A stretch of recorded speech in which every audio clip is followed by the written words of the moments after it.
we're your foreign sisters. I'm Liggy. And I'm Kitty. And today we're going to be just having a chat about social media.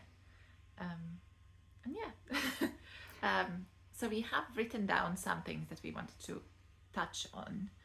And I feel like we're going to answer some of the questions as we talk about our favorite apps, applications, whatever you want to call them. And maybe we will start with that. So I've written 5 down because obviously there's more apps that I use on my day-to-day basis, but some of them I actually do not like or don't want to talk about because there are some that I use for work on my daily life.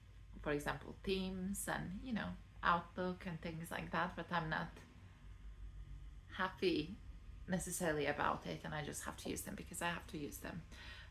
But my first mention is going to go to Clue, and I use that for tracking my menstrual cycles, and I've had it for years. I think I started using it in 2016. I think it had just come out, and yeah, it has obviously become so much better, and now it is a paid subscription, but I only pay it once a year, and it's I think £23. So in my eyes, it's very worth money. And I also find it helpful that I can track other things there. For example, you can track like what kind of pills are you taking, and you can create tags yourself. So I find it also very helpful for my EDs because I can. That's how I found out actually that my cycle is linked to whenever I binge or when my anorexia gets a bit worse. So that is an app I recommend if you do not have an app to track your cycles or anything. So yeah, Clue is the one for me. Yeah. And I feel like while we're talking about this type of an app, I can mention mine as well. I'm using Natural Cycles. I can't remember what I was using before this. I started using it back in 2022 or probably either 2021 or 2022.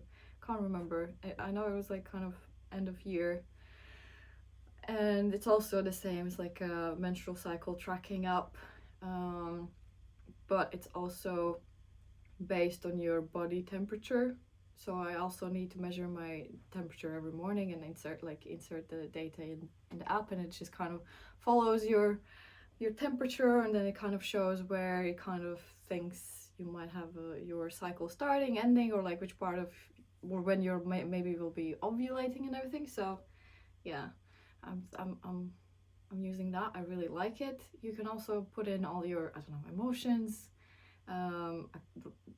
little notes for yourself as well. You can also take this app is also used for people who want to get pregnant, so you can also make the ovulation test and insert the data what you got from them as well, and that kind of helps the app and the algorithm kind of understand your cycle a bit better, and it's good. I like it. It's just it's been so long part of my life. I don't have any complaints. I actually really enjoy it. It did take some time to kind of make myself do the temperature the first thing in the morning, and there are some days that I forget, so it's not like I can fully, I wouldn't say trust the app fully when it says you're not fertile when you are fertile, I guess, just to be safe. Other than that, it's really good so far. Haven't gotten pregnant, so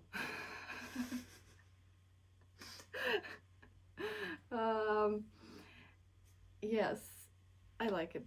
And it's also subscription. A yearly cost is a lot higher than Clue. It's like 80 or 90 pounds once a year, but I think you can have a monthly payments as well. But I think it's worth it.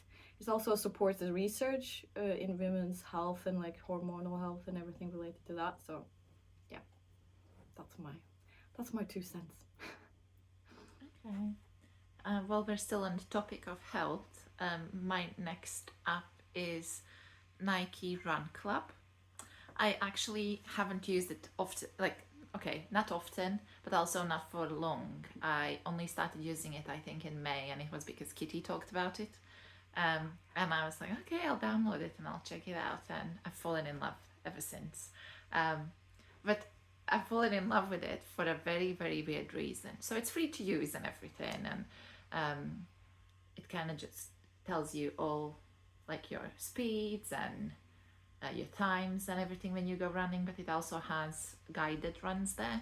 And I did try it out this week because I knew we were filming this video and I wanted to talk about it. And I didn't think I'd like it, but I did. But the reason why I did is for such a nerdy reason. I used to love playing video games where you have to drive like cars, and obviously in those video games there's a GPS system, and this lady like tells you like your stats, or like, oh, turn left, turn right. And when I was running and this guy was speaking in my ears, it just felt like I was in a video game. So it made me feel like, ooh, this is a game, this is fun. So it kind of made it more enjoyable. Although I already love running, it just was like another bonus, and it was very motivational, and I only did like the first run anyways. So I found it very helpful that the guy in my ear was telling me, oh, if it's hurting, just slow down. And he was so encouraging and motivational. And yeah, I genuinely loved it. And I can't wait to go on my next one and use it and see how that goes. But yeah, that is one of my health apps as well. So Nike Run Club. I think it's worth it, and I really enjoy using it. Yes, I really like it. I'm so glad that you enjoyed it, because I really enjoyed the guided run. It was so much fun, and it felt so easy for me as well. So that's why I'm so glad you enjoyed trying it out as well. And they have some good music in there as well if you connect it to their playlists. Okay. So yeah, that's good. But yeah, I guess if we continue on the health apps, I don't really have any other health app that I follow properly besides this fitness app that the phone has on its own. It just counts your steps. I really like seeing the step circle closing, or like seeing how many steps I've taken or how many kilometers I've done this today, and over the month and stuff. Yeah, I guess that's it. I mean, I would say Natural Cycles is probably also like a health app you can follow, because you can track your sleep a little bit there as well. I also use the one that's built into my phone for like step counting, but mine is Google Fit, and I like it. But I like it mostly for the reason, so it obviously counts the steps and like kilometers and like assumed calories, because I don't actually track my food, but it sometimes tells me, oh, you've burned this many calories today and this many calories today. But I try not to look at it because it can be harmful for me. But I love the hard points option, where it gives you like hard points for extended amounts of, for example, walking, or when I go on runs I get like double the points or something. And they recommend to get to 30 hard points every day. So I love that option, and I love when, as Kitty said, when everything, like all of the circles close and everything turns green. It's just a lovely week when you get to do that, but not every week is like that, sadly. But yeah, those are, I think, all of the health apps from on my end as well now. Yeah. Okay. Well, actually, no. Maybe I should mention the be present app, because it kind of is like maybe contributing to like mental health, somewhat physical health. It's an app I trialed a few months ago. That kind of, you can select certain other apps that this app will like limit your access to them. For me, I chose Instagram and Facebook, for example. And I trialed it, and I obviously by accident didn't cancel the trial. So now I have it for a year. I will have it for a year. It's been 111 days, I think, since I've been using it. And I really like it. I mean, if you don't have as much self-control to not be opening Instagram and scrolling for hours as I do, then it's very helpful. And actually, yeah, I would say I don't I don't really crave it as much, I guess, to open the Instagram just for scrolling. Now I know I have limited amount of opens and a limited amount of time per open, so I'm trying to be quick. Like if I know I need to respond to people, I'll be replying to messages, or if I need to post some stories or like posts, that I need to be like relatively quick. And very rarely I spend ages and ages just scrolling. So I think that really helps. At least, I mean, there is some mental health help, I imagine, and some physical benefits for it as well, because you just don't, if you spend hours scrolling, you just kind of, you went through so many emotions in such a short amount of time that it really kind of beats you up and like kind of sucks your energy out of you, and makes you feel worse. Mm. Well, I'm glad you found something that helps you get out of that cycle, I suppose. Yeah. And it's a happy accident that you didn't cancel it then. Yes, and hopefully maybe after a year I won't need it maybe as much. It will be already like a new habit that I don't, every time you pick up your phone you kind of want to go into these apps. So yeah, we'll see. Okay. I'll keep you updated, I guess. Okay. I think well you mentioned Instagram, so we might talk about that then. I like Instagram, but I also have a love-hate relationship with it, because I love seeing what everybody's like up to and all the pictures everybody's posting and all the stories and reels and everything. But I'm finding it, especially lately, because I'm so burnt out with life, it feels, I'm just finding it very hard to keep up with everybody. And I know that it's kind of my fault because I follow so many people, but I'm also interested in so many things, and I don't necessarily follow celebrities. It's mostly my friends, ice hockey teams, and some influencers who I feel are beneficial to my mental health. I will every month, I'd say, go through my following and be like, oh, this person actually doesn't bring me any joy anymore, or I feel like they trigger my mental health or my eating disorders in a bad way, and I'll just unfollow, because I'm using social media to make me feel better, I suppose. But yeah, it is a love-hate app for me at the moment because of that. And I'm just finding it very hard not to compare myself with everybody at the moment because of how low self-esteem I am having at the moment. And I know it's all in my head, and I know that everybody only posts what they want to post, and they post only like the good bits of their life or the happy bits of their life, and it's very hard when you're not feeling like you're happy in your life. It's hard to not compare. And all of the couples, they're posting obviously, oh, we're getting engaged and we're doing this together, oh look, my boyfriend got me flowers. And then sometimes it makes you like sit down and be like, am I happy? Like, are my friends good enough? Is my partner amazing? Are my parents the best parents in the world? It just makes me question things way too often lately. But I also understand it's not because of the app, it's because of where my head is at the moment. So I'm trying not to go on it as much, and but the doom scrolling is what gets me, because sometimes I'll feel like, oh, I'm bored, I don't feel like I am in a mood to read a book, and I don't feel like I'm in a mood to watch maybe a TV show or like an educational video, so I'd rather scroll. But then sometimes I start scrolling and it's like 2 hours later, and as Kitty said, I feel like absolute crap afterwards, and I've obviously wasted time that I could have spent so much better. But yeah, that is my journey with Instagram at the moment, and I know that in like a month or two I'll absolutely love it again. And I am trying to post weekly there at the moment, because that was one of my goals for this year. But yeah, this is where I'm at with it at the moment. Yes.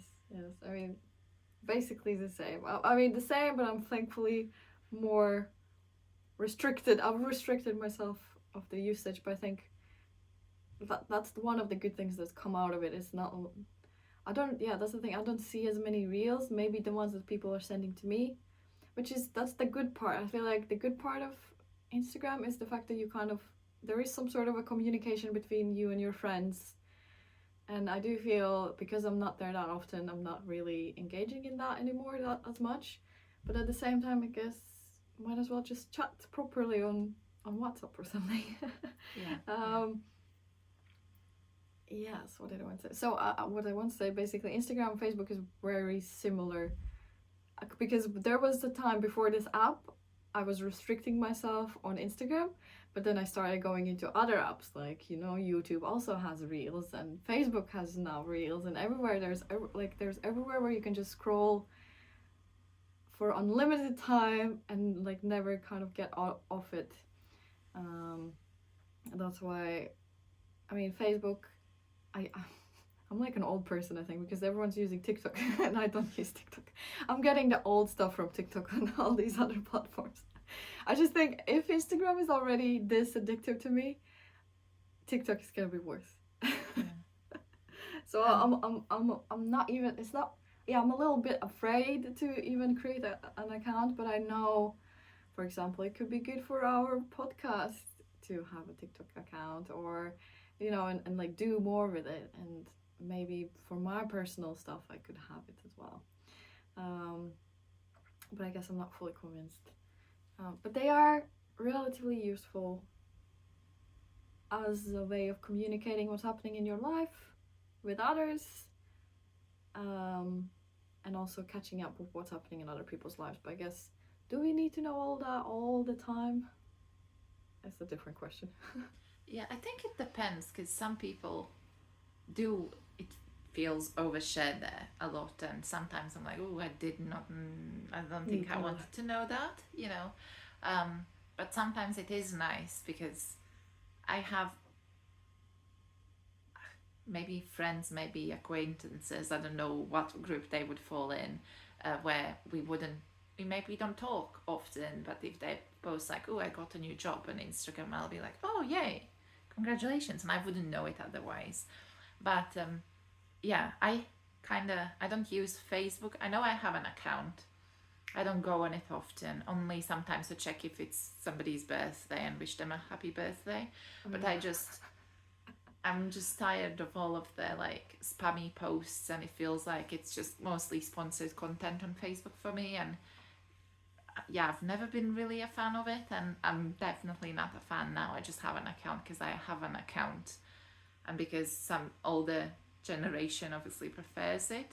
Because I have colleagues who genuinely like post 50 pictures a week there, but then I'm like, I'm not gonna look at them all. I just see, oh, they went out for lunch, nice for them, you know. I don't know, it's just, I think I'm just in a different state, I suppose. And I also don't have a TikTok account. I know, yeah, I've never gotten into that, which I'm thankful about, because I know that would be a very dark rabbit hole for me.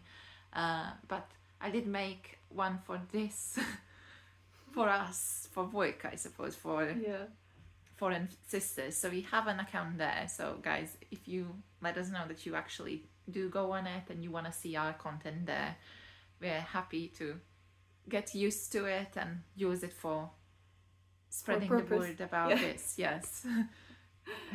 Treat it as work. Yeah. Well, maybe, work, I guess more, exactly, treat it as work, so it's limited and everything. What I want to say about Facebook, why am I even on it? Because I think with work, we have Facebook account, and there's like a lot of people are very active in our community there. So I'm not always, like I am on Facebook through the work account quite often, and it's so easy to switch the accounts and see what's happening on mine. So I guess that's why. And for me, Instagram is very similar. Facebook on some level is very similar to Instagram, actually. So it doesn't really. But you were mentioning how, it's just like a lot of sponsored content. Quite often, it is like, it's like a shopping. You could go shopping on Facebook, basically. And I have a friend who is doing that. She scrolls on Facebook basically just for the ads and kind of like a window shopping, but online version of it. Wow. It's so funny. It's so funny, but you know, you do what you do what you want and what you need. Yeah, I suppose. That's yeah. And I feel it also depends on your life status. No, that's the word. Yeah. But for example, I know our parents love using Facebook and they post often there. So I think it's just depends on your age and what you use it for. Because we obviously had Draugiem.lv when we were younger. And then Which is- all that hype died there. It's basically Facebook, but it was a Latvian version and slightly better. I actually More interesting. enjoyed it.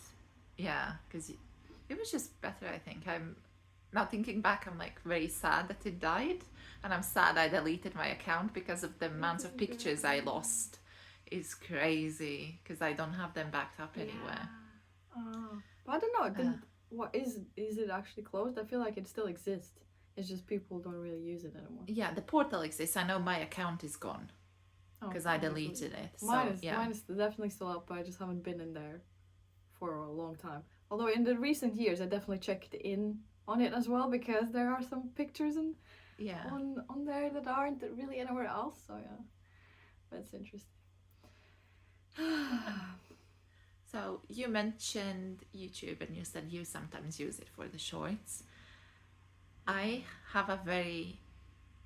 used YouTube ever since I was like 12 years old, I want to say. And I used to use it for a different purpose. I used to keep up with all of the vloggers and all of the life challenges and lifestyle videos, and I used to watch gaming videos on it a lot. And I think that's one of the reasons why I actually do not have a television, because everything I'd want can be found there. I love watching cooking shows there. There are some certain channels I am subscribed to and I know their schedule and I know, oh, it's a Monday or it's a Wednesday and a Friday. That means my cooking show is on, you know. So it feels very, very, like a TV. It feels like my television, really.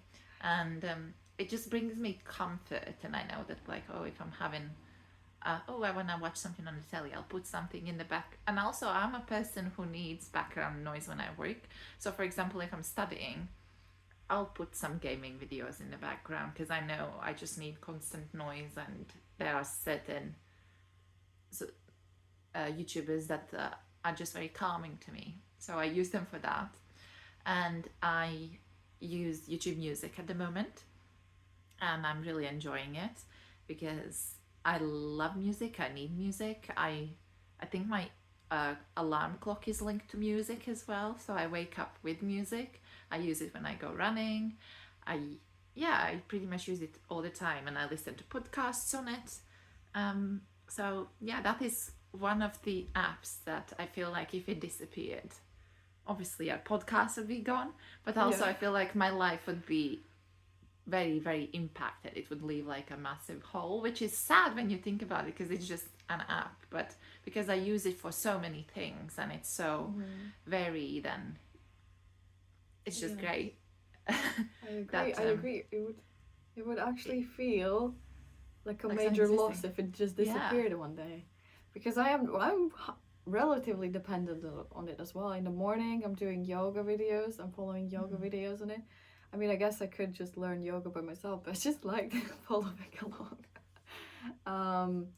The shorts, I would say, I don't really watch them as much. It's just that because they sometimes pop up, I'm like, okay, I'm just gonna watch. But it's not as bad, thankfully. So I have some sort of a control of like not scrolling for hours and hours. What else? I mean, I listen to music on YouTube. I mean, I know there's YouTube Music, but also on YouTube, I like how they have. I follow some, I don't know, handpan musicians or like people who play like weird instruments, and I like how they have usually really nice background, like they're somewhere outside and they're just playing their instrument. That I like to put on as a background, I guess. But sometimes you just nice to look at. And podcasts. I used to really enjoy listening to podcasts on YouTube too. But for a long time I was using Spotify for it because not always, you don't really need to see the people talking. and you can just do some other things while you're listening. What else? I mean, I'm very similar to Liggy. I think when YouTube became kind of worldwide known, 2010s, 2012s,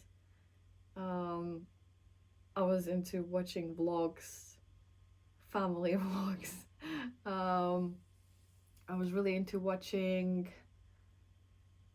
I don't know, or like some funny videos and sketches. And I don't even know. There were probably some other people. I was some certain like influencers or YouTubers from back then that was interesting. It was interesting to watch. They're like DIY videos and whatnot. I tried being into the makeup bits, but I don't think I ever fully felt like it's my thing. But I still followed some really cool people that were primarily doing it. I was watching a lot of story times as well when it kind of came about. It was a good time. I have to say I'm grateful for YouTube and its existence and that it was in my life, because I would say understanding and learning English for me was because of YouTube. Definitely. At least 50%, if not more. Yeah. I'd say like 75, 80. Yeah, And probably the rest, more. Yeah. But I just it's hard to tell. It definitely the understanding. I remember when I was first watching videos in English, my brain was physically hurting because I wasn't fully understanding what they're saying. And yeah, but that's the biggest. That's probably the biggest. I'm just grateful that I could be connected to the world. I could see how people in other parts of the world are living, and the connection that I felt with people's videos that like were sharing their family and lives. It was really nice. I felt like I'm part of their little group. Yeah, beautiful. But not anymore. I haven't watched vlogs in a long time, or anything. Yeah, besides if I need to like learn something, then that's how I use it. It's more functional now than just watching, and following along people. I still occasionally, when Vlogmas comes around, there is one channel that I still watch, and I've been watching for ages, and I know that they have kids now, and I know that there could be a point that like maybe this year was the last year, or next year is gonna be the last year of Vlogmas. So to me it feels very sentimental, and it just brings me joy over Christmas period when I know it can get stressful. I know, like I said, my TV show is on for this hour. I'm gonna have my dinner and watch it. It's become like a ritual. So, but yeah, it's crazy how much we've grown up with it, and although we've changed, I feel like YouTube has changed as well. And obviously you can follow different people and completely change your subscription box, and yeah, and I feel like that's why it's still as massive, well, even more bigger than it was in the beginning, because it just grows with us really. But yeah, for communication, my favorite app has been and still is WhatsApp. I find it just very useful. I love how you can like create groups easily and chat to like a bunch of people at the same time. It's very easy to share pictures, although they do lose their quality in them. It's still nice when it's like day to day and you're just like, hey, this is what I'm having for lunch, or silly things like that. I just love how easy it is for me to talk to my friends who I don't see on a day-to-day basis. And it's one of the apps that has never really bugged out on me. For example, I know that everybody loved Messenger because that's the Facebook's one. It always bugged out on me. I would sometimes not get notifications, or it would keep telling me that I haven't read this notification or message, and I just don't enjoy it. And I love WhatsApp, and I've been using it also it feels like ever since I found out about it, which was like 10, maybe even more years ago. And I feel like WhatsApp is one of the reasons why we're still friends. In a very weird way. But yeah. And the other one for communication, I'd say, is Discord, but that is more for like the gaming things. And everybody else who like plays games with other people will understand what I'm talking about. It's just easy and nice and convenient to connect to it and play games together. But yeah, those are my apps for communication. I mean, WhatsApp is a big one. It's a big one. And I think because of WhatsApp, we probably stopped using our Latvian version of Facebook, the Draugiem.lv. Because before, I mean, at least between us, I think.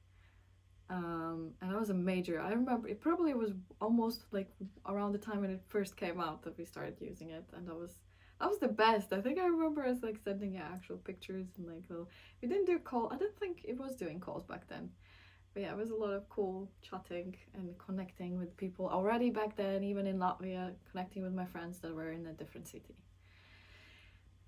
And now when I moved away and I live away from my family and everything, I also, that's my main way of communicating with my family and friends all over. Yeah, I would say I definitely use WhatsApp as the most for communication, even instead of like SMS messages or even like actual phone calls. So yeah, it's easy. It's interesting that you said there's like a lot of bugs, I guess, in Messenger, Facebook Messenger. Yeah, WhatsApp has always been my primary communication preferred app, but I think in uni a lot of people were using, in the UK, they were preferring Messenger. It's like their main thing. And I didn't really love it back then, but I was using it because most of the people were there. Mm-hmm. And now, because I'm out of uni, I don't think I very rarely use it. Very rarely. Another one that is sort of a communication app for me is Telegram, but that's mostly like the side project, work related bits rather than actual communication with people like my family and friends. That's where my like little teamwork with doTERRA is happening, and all like we're sharing all kinds of information, and that's where our main hub is. That's why I'm using it. And also I'm following their following some people's like channels there, people that I'm really enjoying learning from. For example, the astrology lady that I follow, she has her Telegram channel where she shares her like knowledge, her thoughts and whatnot, so that's really interesting to read. And the same with one of the self-development coaches, I follow her there as well, because she shares a lot of really good information there for free. Yeah, so that's really cool. I really like it. That's for communication apps, I guess. Give me a second. I lost my document. Yeah, I guess so. That's probably it with the communication apps, really. Do you have any other apps you'd like to talk about? Because I feel like I've mentioned everything that I've written down for myself.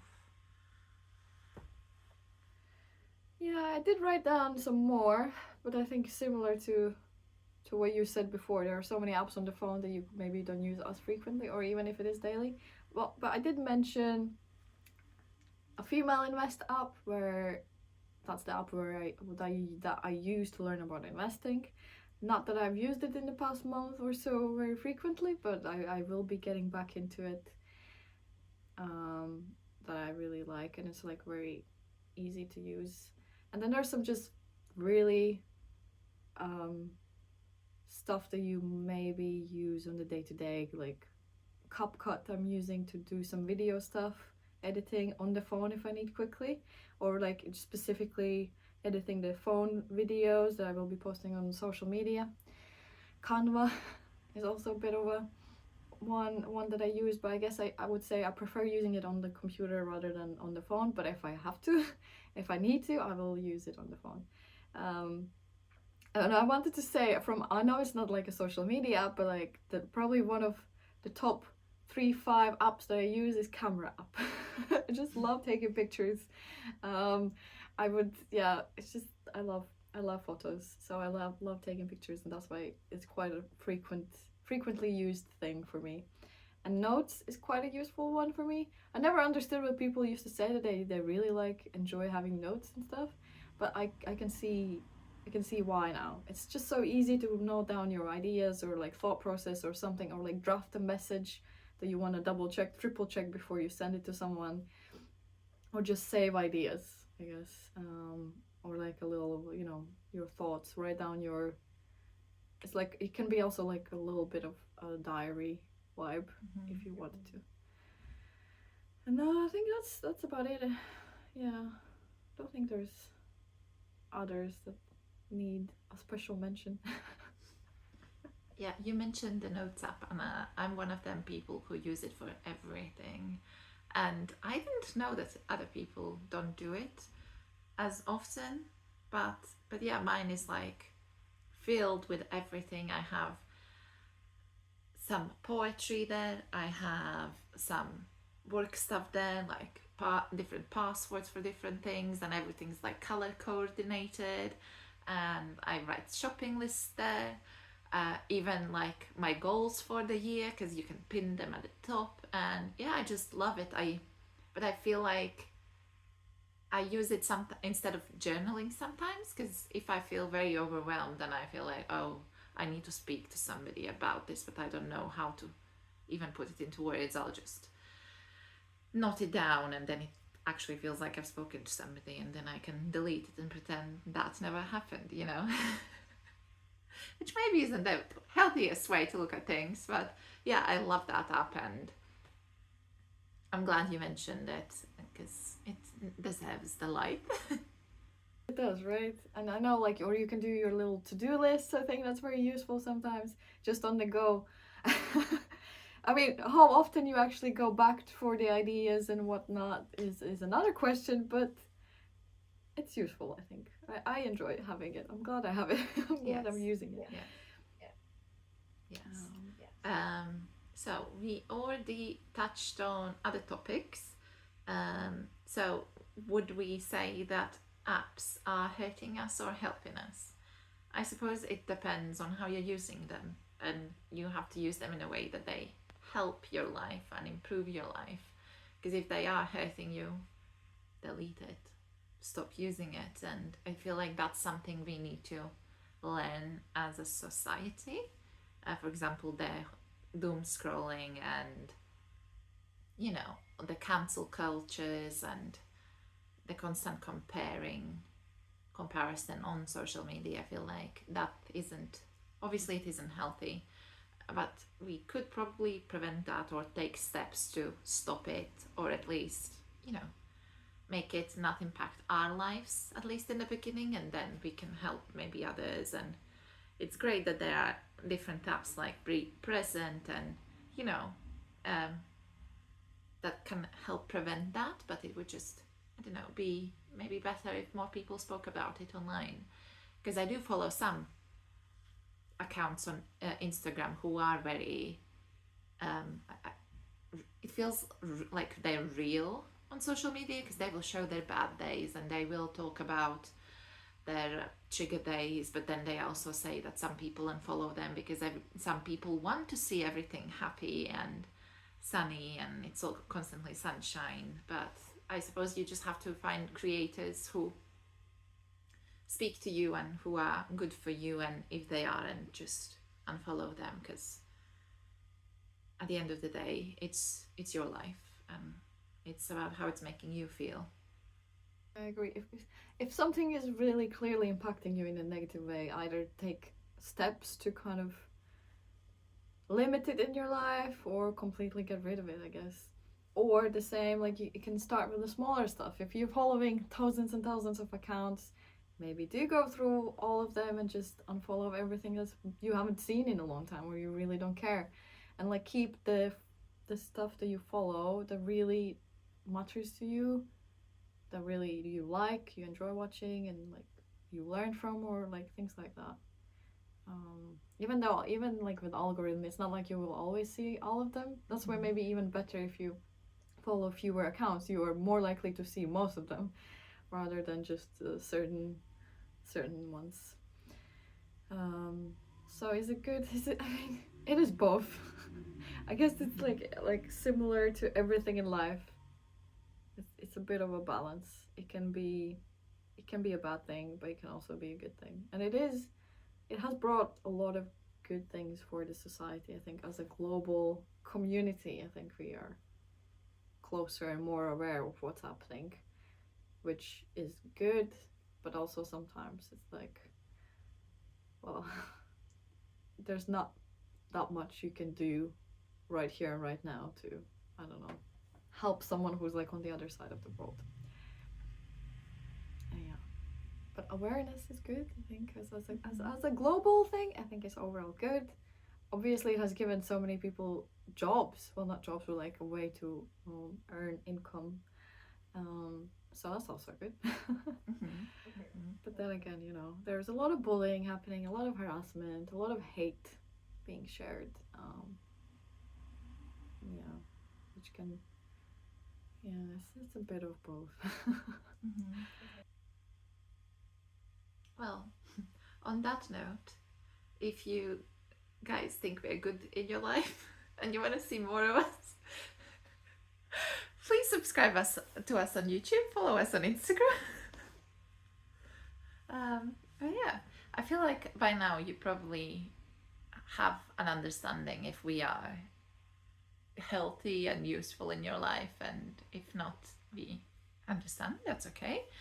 And if we help you or at least make you smile, or maybe it's good for you that we provoke some thoughts or some topics, maybe do give us a follow and maybe comment what you want us to talk about, and let us know if you want us to make that TikTok account or whatever, because we're here to build a community with you and to talk about the hard topics and to open and start these conversations that sometimes are a bit harder to have, but they are needed, you know. Everything that Lee just said. I don't think there's much I can add. Yeah. I think it was cool to explore how we use social media and what apps that are like very useful for us. Yeah. And if there are any major ones that we've missed and maybe you use on your day-to-day life and it's really massively improved the way how you live, please let us know. We'd love to check them out, because there are so many of them. It is really, really hard to keep up. Same with content creators. Maybe somebody like really is improving the quality of your life, but we might have never even heard of them. So it happens now because everything is so saturated with content and everything. But yeah, so let us know your favorite top ones and we might give them a go and maybe you'll improve our lives too. So yeah. Well, thank you for listening. Yeah, thank you, and we'll see you next one. Bye. Bye.